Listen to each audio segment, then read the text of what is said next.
मेरी सैलरी भी बहुत कम थी। जब मैंने इंग्लिश सीखा तो उन्होंने मेरा सैलरी भी बढ़ाया। तो आप ग्रामर के चक्कर में डर जाते हैं बोलने को। But firstly we have to start to speaking. एक बच्चा मान करके अंग्रेजी सीखिए। Think that you are a child and you are going to learn something new. English तो मुझे सीखना ही सीखना है हर हाल में, चाहे कुछ भी हो जाए। Hi Ravi, how are you? Yes, I am fantastic. And how have you been today? Yeah I am also good like you. Okay, so Ravi, would you like to introduce yourself? आप अपने बारे में हमें कुछ बताना चाहेंगे पहले? Yeah, sure. I would like to introduce myself. I am Ravi Jaiswal and I am from Bhadoi city of Uttar Pradesh. I have recently completed my graduation from Prayagraj State University and right now I am preparing for SSC CHSL, a government exam. Apart from this, I am also a YouTuber and running my own YouTube channel where I upload videos of English speaking sessions. Okay, you have lots of like qualification. You can say I can say you are a multi-talented person. I can see. Yes, I am multitasking. Yeah. Okay, that's very good. Okay, तो ना हम हिंदी बोलते हैं, तो आपने कैसे सोचा कि आपको इंग्लिश सीखना चाहिए, इंग्लिश बोलना चाहिए? इंग्लिश इम्प्रूवमेंट के लिए अगर मैं बात करूँ तो सबसे ज़रूरी चीज़ होती है कि आपको उसकी कितनी वैल्यू है। मतलब अगर आपको पता है कि इंग्लिश आपको क्यों सीखना है, तो अगर आपको क्यों का जवाब पता है तो आप इंग्लिश सीखने के लिए कोई ना कोई वो रास्ता निकाल ही लेंगे। हुँ, अभी का जो ज़माना है वो टेक्नोलॉजी का है। कोई भी अंग्रेज़ी हुँ, सीखना चाहता है वो इंटरनेट की मदद ले सकता है, उसे पार्टनर ऑनलाइन ही मिल जाएँगे। पहले की जितना इतना आपको स्ट्रगल अभी नहीं करना है। पहले ये होता था कि लोगों को पार्टनर ही नहीं मिलते थे कोई बात करने के लिए। So that was the very hard nut to crack at that moment. But अगर हम अभी की बात करें, तो गाँव का बच्चा-बच्चा अंग्रेज़ी सीख सकता है, मैं ऐसा मानता हूँ। और मैं अपनी जर्नी की अगर बात करूँ तो मैं जब जॉब मेरी लगने वाली थी जो है कंपनी में, जिसका नाम मैंने अभी मेंशन किया था स्क्वाड्रन, वहाँ पे इंग्लिश की बहुत ही ज़्यादा रिक्वायरमेंट थी। विदाउट इंग्लिश हम एज़ अ टेलीकॉलर वहाँ पे वर्क नहीं कर सकते हैं क्योंकि क्लाइंट कस्टमर्स कुछ साउथ के होते हैं, जिन्हें इंग्लिश नहीं समझ में आता है, उन्हें हिंदी नहीं आता समझ में। हुँ, तो ऐसे कस्टमर के साथ जब हम डील करते हैं, अपने प्रोडक्ट को सेल करते हैं, तो उस समय हमें इंग्लिश बहुत ही हमारे लिए एसेंशियल हो जाता है। तो मैंने यस, सोचा कि अब मुझे इंग्लिश की ज़रूरत है क्योंकि जब तक मैं इंग्लिश नहीं सीखा था, बाद में उन्होंने मुझे और नए-नए प्रोजेक्ट्स दिए काम करने के लिए। तो मैंने देखा कि मेरा ग्रोथ हो रहा है। When I am learning this language, I am seeing that I am growing. So मैंने सोचा कि ये मुझे करना है। अब ये लैंग्वेज तो मुझे सीखना ही सीखना है, हर हाल में, चाहे कुछ भी हो जाए। उसके लिए मैंने क्या किया कि पहले एक ऐप होता था प्ले स्टोर में हेलो करके, वहाँ पे हम किसी से रैंडमली कनेक्ट होते थे। Video call, audio call, chat करके, कॉल करके जैसे अभी हम आपसे बात कर रहे हैं, वैसे वहाँ पे अजनबियों से बात करते थे, स्ट्रेंजर से।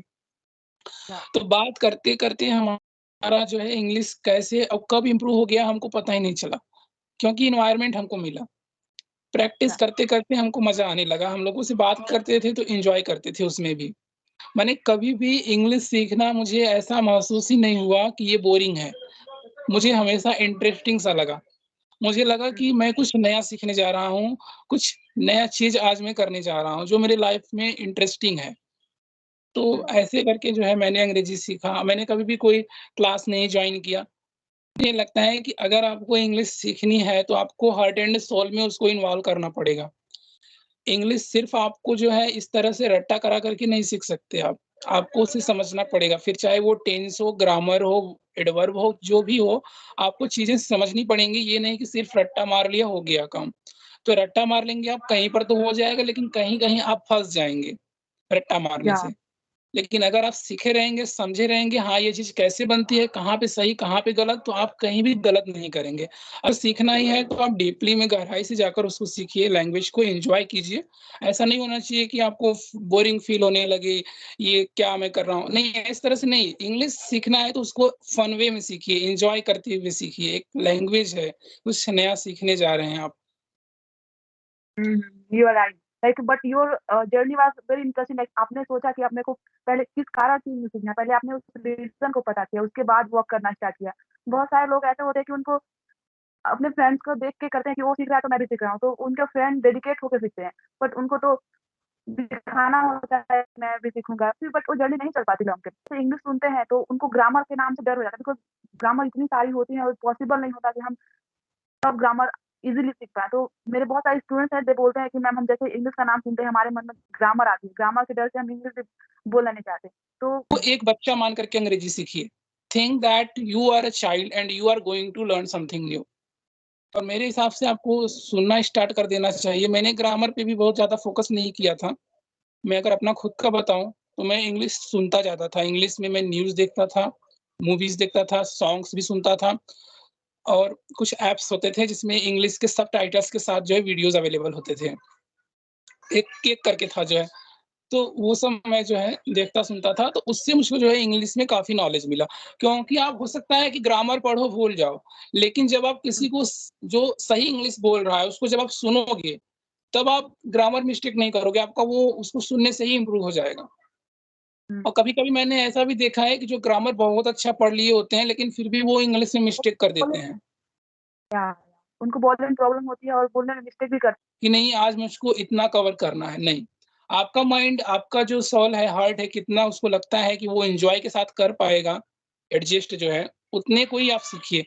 आप कंफर्टेबल हो 2 नए वर्ड सीखने में, तो आप 2 नए वर्ड ही सीखो। सामने वाले को देख कर के खुद को मत ले जाओ, भगाओ, क्योंकि अगर आप वैसा करोगे, तो जो आप 2 सीख रहे हो, वो भी आपसे हाथ से जाएगा।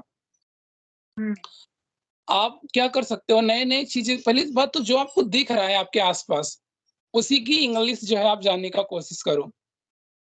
आपके सामने जितनी सारी चीज़ें हैं, सबको आप ऑब्ज़र्व करो, देखो क्या ऐसा है जिसकी इंग्लिश आपको नहीं पता है। उसको नोट डाउन करो, गूगल पे सर्च करो और अपने टीचर से भी आप पूछ सकते हो। तो इस तरह से आपका जो है, वो चीज़ जो है वो हेल्प हो जाएगा, आपका जो है, इम्प्रूव होता रहेगा। ओके। और स्लोली-स्लोली बढ़ना है, एकदम स्पीड से नहीं जाना है। जब आप धीरे-धीरे हुँ, आगे बढ़ेंगे ना, तो जो भी आप कुछ सीखेंगे वो आपको याद हो जाएगा लॉन्ग टर्म के लिए। ओके। जी। जैसे everyone can learn from their self but उसमें थोड़ा-सा डेडिकेशन होना चाहिए, थोड़ा सीखने की ललक होनी चाहिए। उसके बाद कंसिस्टेंसी अगर हो, तो कोई भी इंसान बिना कोई ₹1 पे किए किसी को टीचर को, they can learn from free of cost things, right? You are saying? जी, yeah, they can learn. Okay, yes. Tip number 1, think in English. हाँ, ये हुँ, पावरफुल है। हुँ, Stop doing translation in your native language to English, English to native language. That is, I will say, not going to help you enhance your English. आप सोचना start कर दो, English बोलना start कर दो, इंग्लिश में सपने देखना स्टार्ट कर दो, हुँ, इंग्लिश में घूमना स्टार्ट कर दो, इंग्लिश को जीने लगो, लिव इंग्लिश हुँ, लाइफ। तो जब आप यस, सब कुछ उसके साथ करना स्टार्ट कर दोगे ना, तो वो लैंग्वेज लगेगा कि यार ये तो बहुत ही कंफर्टेबल है मेरे लिए। आधा-अधूरा मत करो उसके साथ जो है। पूरा मतलब कि जैसे कोई भी आपका फ्रेंड है, अगर आप उसको आधा-अधूरे मन से अगर उससे बात करोगे, तो क्या वो आपसे बात करना पसंद करेगा? नहीं करेगा। वो सोचेगा हाँ, भाई इस बंदे को जब मुझसे पैसे की ज़रूरत होती है, तो मुझे कॉल करके बोलता है और उसके बाद कभी कॉल नहीं करता। तो ठीक वही चीज़ जब हम लर्निंग कर रहे हैं, किसी लैंग्वेज को सीख रहे हैं, तो आधे-अधूरे मन से नहीं सीखना है कि मैंने राम जाता है, फिर राम गोज़ टू स्कूल, इस तरह से नहीं करना है, ये तो गलत हो गया भाई। आप हिंदी को भी ला रहे हो, इंग्लिश को भी लगा रहे हो, दोनों को जोड़ करके उसका खिचड़ी बना रहे हो, that's not going to help you. आपको ओके, सिर्फ़ एक लैंग्वेज पे कंसंट्रेशन करना है जो आप सीख रहे हो। अगर आप इंग्लिश सीख रहे हो, तो इंग्लिश में ही करना है आपको जो भी करना है। आपको मीनिंग और मतलब के पीछे नहीं भागना है। मतलब चाहिए आपको तो उसका इंग्लिश में ही मतलब निकालिए कोई।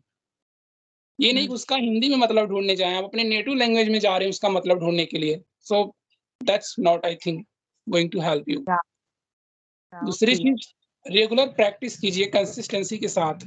आज प्रैक्टिस करने के लिए आपके पास टूल्स की, आई विल से दैट कि ऐसा नहीं है कि आपके पास टूल्स नहीं, बहुत सी टूल्स हैं। आपका स्मार्टफ़ोन ही इनफ है आपको इंग्लिश स्पीकिंग की हुँ, प्रैक्टिस कराने के लिए। To say that you are doing really a great job, I will say, because you are helping people to build their confidence in English speaking, and that's a good thing, I will say.